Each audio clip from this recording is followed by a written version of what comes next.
ವಾಗರ್ಥಾವಿವ ಸಂಪೃಕ್ತೌ ವಾಗರ್ಥ ಪ್ರತಿಪತ್ತಯೇ ಜಗತಃ ಪಿತರೌ ವಂದೇ ಪಾರ್ವತೀ ಪರಮೇಶ್ವರೌ. ವೀಕ್ಷಕರಿಗೆ ನಮಸ್ಕಾರ. ನಮಗೆಲ್ಲರಿಗೂ ಒಂದು ಅಭ್ಯಾಸ ಇರುತ್ತೆ. ಏನಂತಂದರೆ, ನಾವು ಸುಮಾರಾಗಿ ಹೈಸ್ಕೂಲಿಗೆ ಬರೋ ಹೊತ್ತಿಗೆ, ಪ್ರಾಯಶಃ ಇನ್ನೂ ಮುಂಚೆನೇ ಎಲ್ಲ ಮೇಷ್ಟ್ರುಗಳಿಗೂ ಒಂದು ಅಡ್ಡ ಹೆಸರು ಇಟ್ಟಿರೋವಂಥದ್ದು, ಅದರಲ್ಲಿ ತುಂಬ ತರಲೆ ಇರೋವಂಥದ್ದು, ಈ ಥರದ್ದೆಲ್ಲ ನಮಗೆ ಗೊತ್ತಿರತ್ತೆ. ಆದರೆ ಒಂದು ಪ್ರಶ್ನೆ ಬರುವಂಥದ್ದು ನಮ್ಮ ದೇವತೆಗಳ ಹೆಸರುಗಳು. ಮೊದಲನೇ ಪ್ರಶ್ನೆ ಏನಪ್ಪಾ ಅಂತಂದ್ರೆ, ಒಬ್ಬೊಬ್ಬ ದೇವರಿಗೆ 1000 ಹೆಸರು ಯಾಕೆ ಅಂತ ಅಂದ್ಬಿಟ್ಟು, ವಿಷ್ಣು ಸಹಸ್ರನಾಮ, ಶಿವ ಸಹಸ್ರನಾಮ, ಲಲಿತಾ ಸಹಸ್ರನಾಮ, ಎಲ್ಲರಿಗೂ 1000 ಹೆಸರುಗಳು. ಅಷ್ಟೇ ಅಲ್ಲ, ಅದನ್ನ ಬೇಕು ಅಂತಂದ್ಬಿಟ್ಟೇನೆ ವಿರುದ್ಧವಾದ ಅರ್ಥದಲ್ಲೂ ಬಳಸೋದುಂಟು. ಹೋಗಿ ಇವತ್ತು ನಿನಗೆ ಮೇಷ್ಟ್ರು ಸಹಸ್ರನಾಮ ಮಾಡ್ತಾರೆ ಅಂತ ಹೇಳಿದ್ರೆ ಸರಿಯಾಗಿ ಬೈತಾರೆ ಅನ್ನೋ ಅರ್ಥದಲ್ಲೆಲ್ಲ ಬಳಸ್ಬಿಡ್ತೀವಿ ನಾವು. ಯಾವುದೇ ಒಳ್ಳೆ ಪದವನ್ನು ಕೂಡ ಅದಕ್ಕೆ ಎಕ್ಸಾಕ್ಟ್ಲಿ ಆಪೋಸಿಟ್ ಅರ್ಥದಲ್ಲಿ ಬಳಸುವಂಥದ್ದೆಲ್ಲ ಉಂಟೇ ಉಂಟು. ಅದು ಸಹಜವೇನೆ, ಭಾಷೆಯ ಬೆಳವಣಿಗೆಯಲ್ಲಿ ಹಾಗೆಲ್ಲ ಆಗುತ್ತೆ. ಆದರೆ ಅದನ್ನ ತಮಾಷೆಗೋಸ್ಕರ ಹಾಗೆಲ್ಲ ಹೇಳ್ಬೋದೇ ವಿನಃ ಸೀರಿಯಸ್ ಆಗಿ ತಗೊಂಡ್ರೆ ಹಾಗೆಲ್ಲ ಹೇಳೋ ಹಾಗಿಲ್ಲ. ಈಗ ನೋಡಿ, ತುಂಬ ಒಂದು ಘೋರವಾದ ಪರಿಸ್ಥಿತಿ, ಆ ತರಹದ ಅರ್ಥದ ಪಲ್ಲಟವಾಗಿರೋದು ಅಂತಂದರೆ, ರಾಸಲೀಲೆ ಅಥವಾ ರಾಸಕ್ರೀಡೆ ಅನ್ನುವಂತಹ ಪದ ಬಹಳ ಗಂಭೀರವಾದ ಅರ್ಥದಲ್ಲಿ ಮೂಲದಲ್ಲಿ ಬಂದಿರೋವಂತಹದ್ದು, ಭಾಗವತಾದಿಗಳಲ್ಲೆಲ್ಲ ಬಂದಿರೋವಂಥದ್ದು. ಆದರೆ ಅದನ್ನ ಇವತ್ತು ಬಹಳ ತುಚ್ಛವಾಗಿ ಬಳಸೋದನ್ನೇ ಸ್ಟ್ಯಾಂಡರ್ಡ್ ಅಂತ ಮಾಡ್ಕೊಂಡ್ಬಿಟ್ಟಿದ್ದಾರೆ.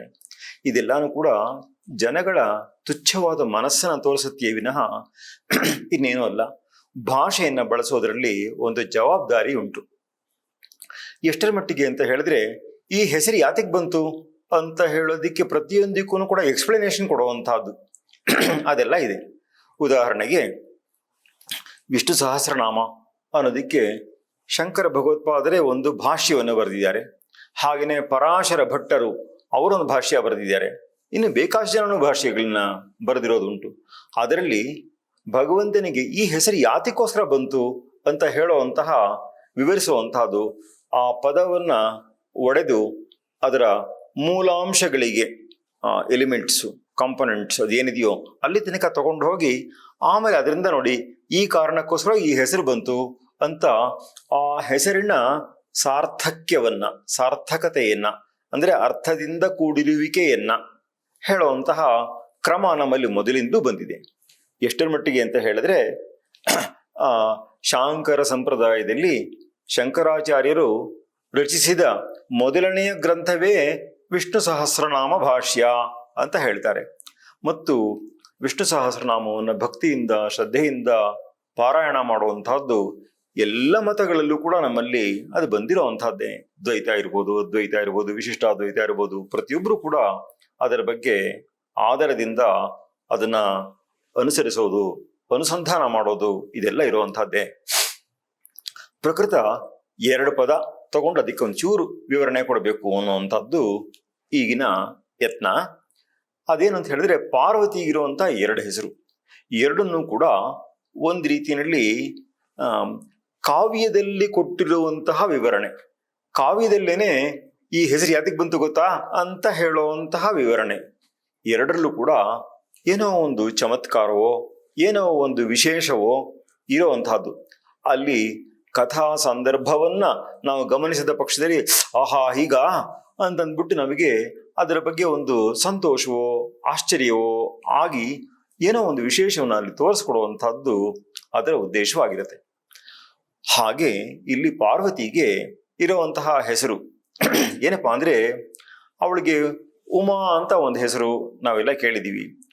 ಅಮರಕೋಶ ಓದಿದ್ರಂತೂ ಅದು ಕಂಠಸ್ಥವಾಗಿರುವಂತಹ ಅವ್ರಿಗೆ ಹೆಸರುಗಳೆಲ್ಲ ದಬ ಅಂತ ಬಂದ್ಬಿಡುತ್ತೆ. ಉಮಾ, ಕಾತ್ಯಾಯಿನಿ, ಗೌರಿ, ಕಾಳಿ, ಹೈಮವತೀಶ್ವರಿ, ಶಿವ, ಭವಾನಿ, ರುದ್ರಾಣಿ, ಶರ್ವಾಣಿ, ಸರ್ವಮಂಗಳ ಅಂತ ಹಿಂಗೆ ಇನ್ನೂ ಬೇಕಾಷ್ಟು ಹೆಸರುಗಳು ಇದೆಲ್ಲ ಬಂದ್ಬಿಡುತ್ತೆ ಒಟ್ಟಿಗೆನೆ.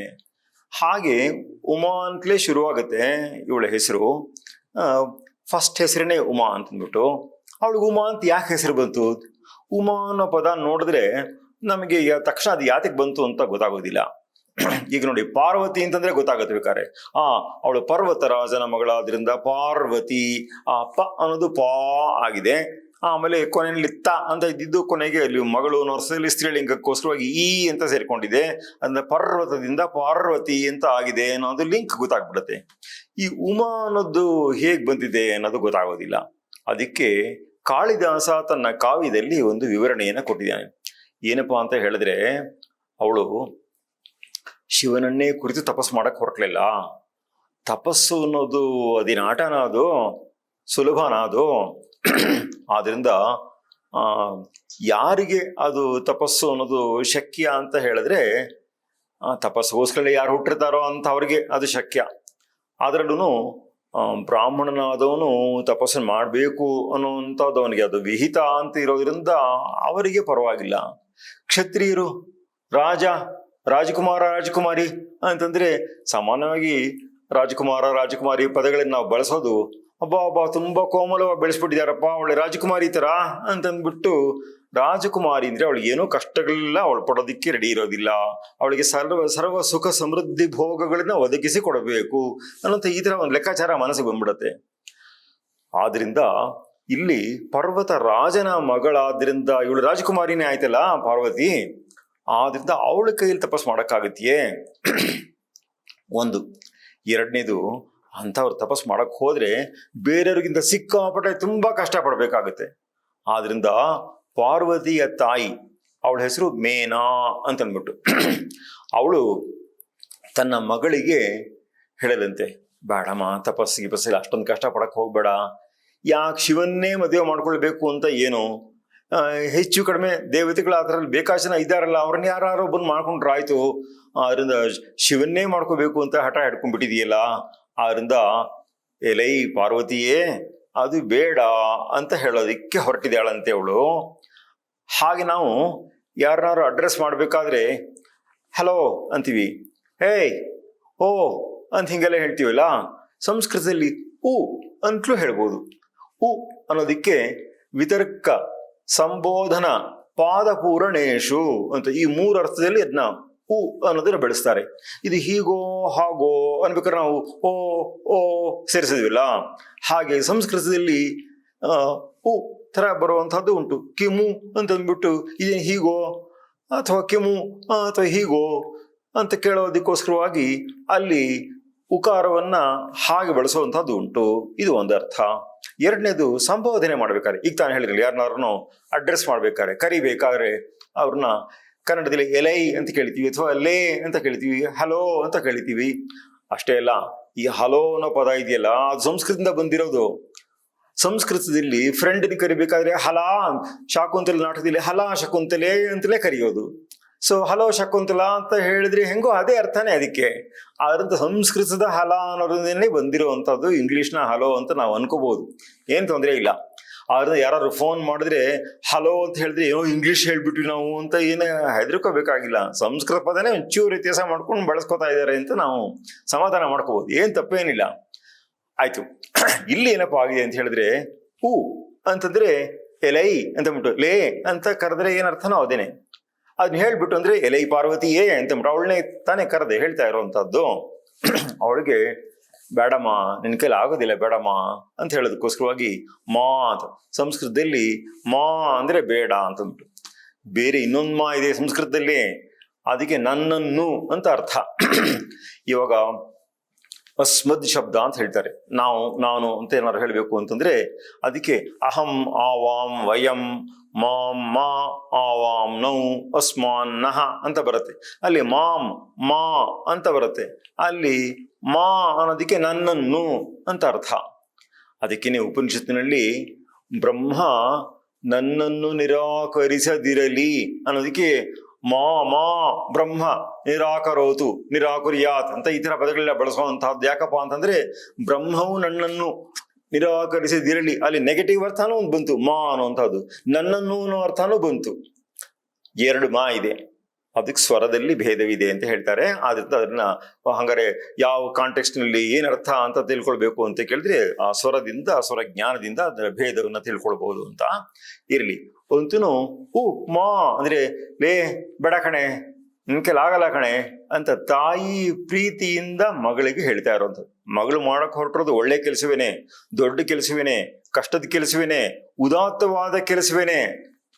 ಆದ್ರೂ ಅದ್ ಮಾಡ್ಬೇಕಾದ್ರೆ ಎಷ್ಟು ಕಷ್ಟ ಪಡ್ಬೇಕಿಲ್ಲ, ಅಷ್ಟು ಕಷ್ಟ ಪಡ್ಬೇಕಿಲ್ಲ ಅಂತಂದ್ಬಿಟ್ಟು ತನ್ನ ಕೋಮಲೆಯಾದಂತಹ ಪುತ್ರಿಗೆ ಇವಳು ಅಷ್ಟು ಕಷ್ಟ ಪಡ್ಬೇಕಾಗತ್ತಿಲ್ಲ ಅಂತಂದ್ಬಿಟ್ಟು ಬೆಸ್ಟ್ ಅಲ್ದೆ ಹೊರ ಹೋಗ್ಕೊಳ್ಳಿ, ನೆಕ್ಸ್ಟ್ ಬೆಸ್ಟ್ಗೆ ತೃಪ್ತಿ ಪಟ್ಕೊಂಡ್ಬಿಡು ಅಂತ ಹೇಳ್ಬಿಡೋಣ ಅಂತ ತಾಯಿ ಹೃದಯ ಅಲ್ವಾ ಎಷ್ಟಾದ್ರೂ, ತಾಯಿ ಕರುಳು ಹಂಗೆ ಹೇಳಿಸ್ಬಿಡುತ್ತೆ.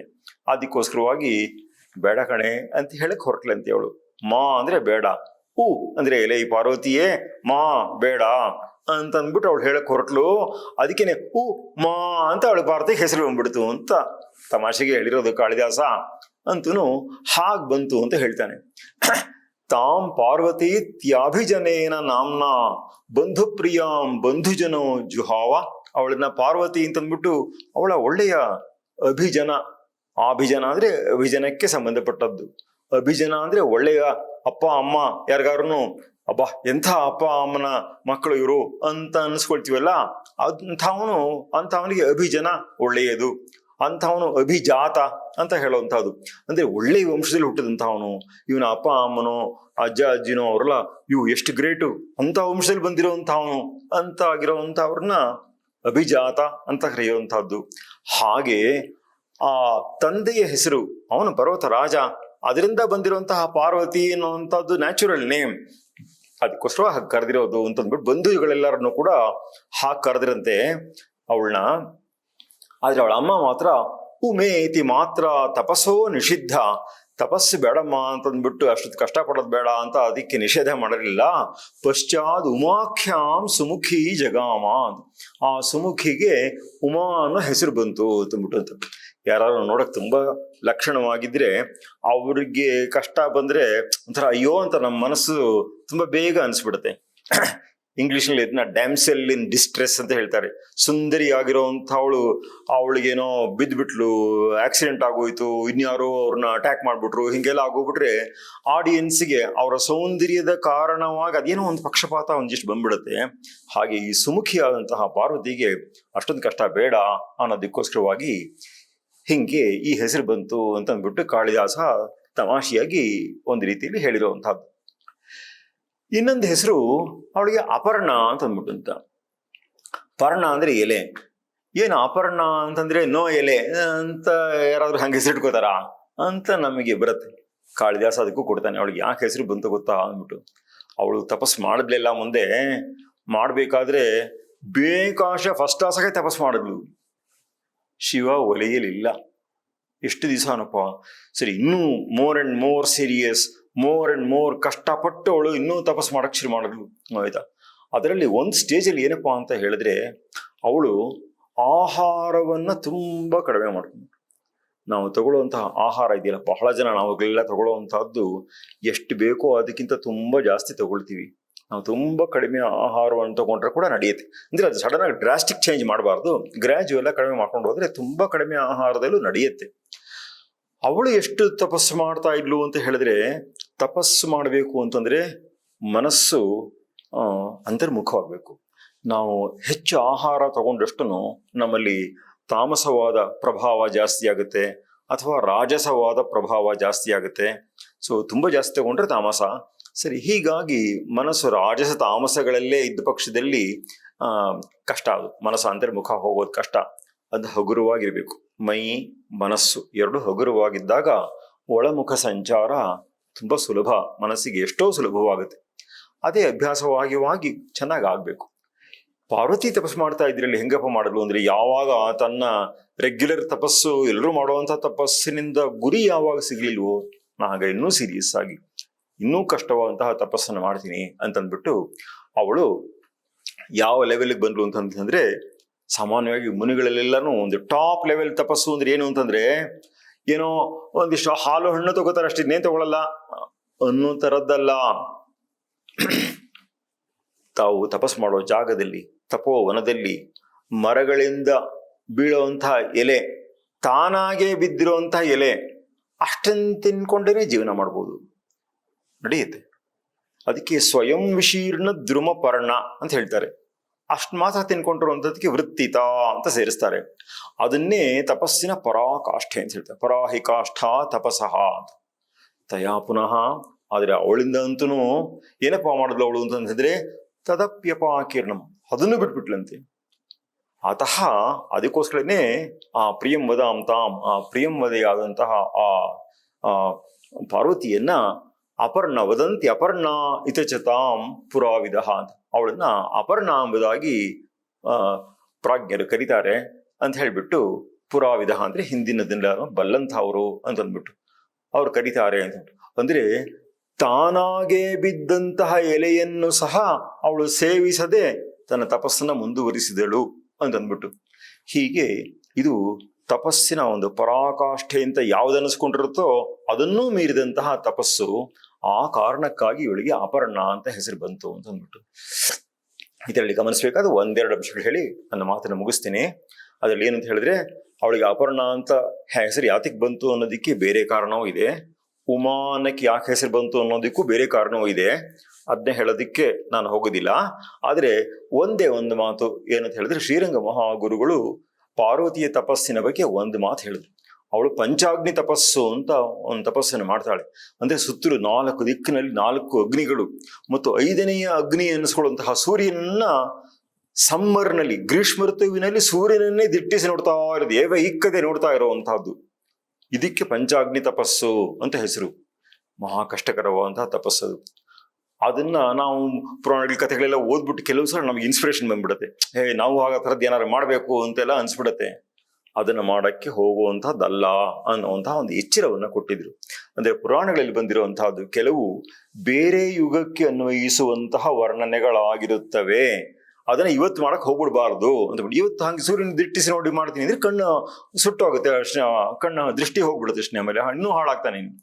ಆದ್ರಿಂದ ಹಾಗೆ ಅಲ್ಲಿದೆ ಅಂತ ನೋಡ್ಕೊಂಡ್ಬಿಟ್ಟು ಮಾಡ್ಕೊಳ್ಳುವಂಥದ್ದಲ್ಲ ಅಂತ. ಅದಕ್ಕೆ ಸರಿಯಾದ ಗುರು ಬೇಕು ಅಂತ ಹೇಳೋದು ಯಾತಕ್ಕೆ ಅಂತ ಹೇಳಿದ್ರೆ, ಅಲ್ಲಿ ಪುಸ್ತಕದಲ್ಲಿ 108 ಇರಬಹುದು, ನಿನಗೆ ಅಪ್ಲೈ ಆಗುವಂಥದ್ದು, ಇವತ್ತಿಗೆ ಅಪ್ಲೈ ಆಗುವಂಥದ್ದು, ಈಗ ನಿನಗೆ ಅನ್ವಯಿಸುವಂತಹದ್ದು ಯಾವುದಾದ್ರು ನಿನಗೆ ಗುರಿ ಸಿಗತ್ತೆ. ಅದಕ್ಕೋಸ್ಕರವಾಗಿ ಮಾಡ್ಬೇಕಾದ್ ಏನು ಅನ್ನೋದನ್ನ ಫೈನ್ ಟ್ಯೂನ್ ಮಾಡ್ಕೊಳ್ಳುವಂಥದ್ದು, ಟೈಲರ್ಡ್ ಆಗಿ ಒಂದು ಸೊಲ್ಯೂಷನ್ ಕೊಡುವಂತಹದ್ದು, ಅದು ನಿಜವಾದ ಗುರು ಮಾಡಬಹುದಾದಂತಹ ಕಾರ್ಯ. ಅದಕ್ಕೋಸ್ಕರವಾಗಿ ಗುರುವನ್ನ ಆಶ್ರಯಿಸಬೇಕು ಅಂತ ಹೇಳೋದು. ಅಂತೂ ಹೀಗೆ ಮೊದಲನೆಯ ಹೆಸರಿನಲ್ಲಿ ತಪಸ್ಸು ಬೇಡಮ್ಮ ಅಂತ ಹೇಳಕ್ ಹೊರಟಿರುವಂತಹದ್ದು. ಎರಡನೇದ್ರಲ್ಲಿ ಇಂತಹ ಉತ್ಕಟವಾದ, ಉನ್ನತವಾದ, ಉದಗ್ರವಾದ ತಪಸ್ಸು ಅವಳದು ಅಂತ ತೋರಿಸ್ಕೊಳ್ಳುವಂತಹದ್ದು. ಈ ಎರಡೂ ಕೂಡ ಕಾಳಿದಾಸನ ಕುಮಾರ ಸಂಭವ ಎಂಬ ಭವ್ಯ ಕಾವ್ಯದಲ್ಲೇ ಬಂದಿರುವಂತಹ ಹೆಸರುಗಳು. ಆದ್ದರಿಂದ ಈ ಕಡೆ ತಪಸ್ಸು ಕಷ್ಟ ಅನ್ನೋದ್ರ ಕಡೆ ಒಂದು ಎಚ್ಚರವೂ ಇರಬೇಕು. ಜೊತೆಗೆ ಅದನ್ನ ಎಂತಹ ತಪಸ್ಸು ನಮಗೆ ಯೋಗ್ಯ ಅನ್ನೋದನ್ನ ಸರಿಯಾದ ಗುರುಗಳಿಂದ ಕೇಳಿ ತಿಳಿದುಕೊಂಡು ನಮ್ಮ ಜೀವನವನ್ನ ಆದಷ್ಟು ಒಂದು ಉನ್ನತವನ್ನಾಗಿ ಮಾಡಿಕೊಳ್ಳೋದಕ್ಕೆ ನಾವು ಪ್ರಯತ್ನ ಮಾಡಬೇಕಲ್ಲವೇ? ನಮಸ್ಕಾರ.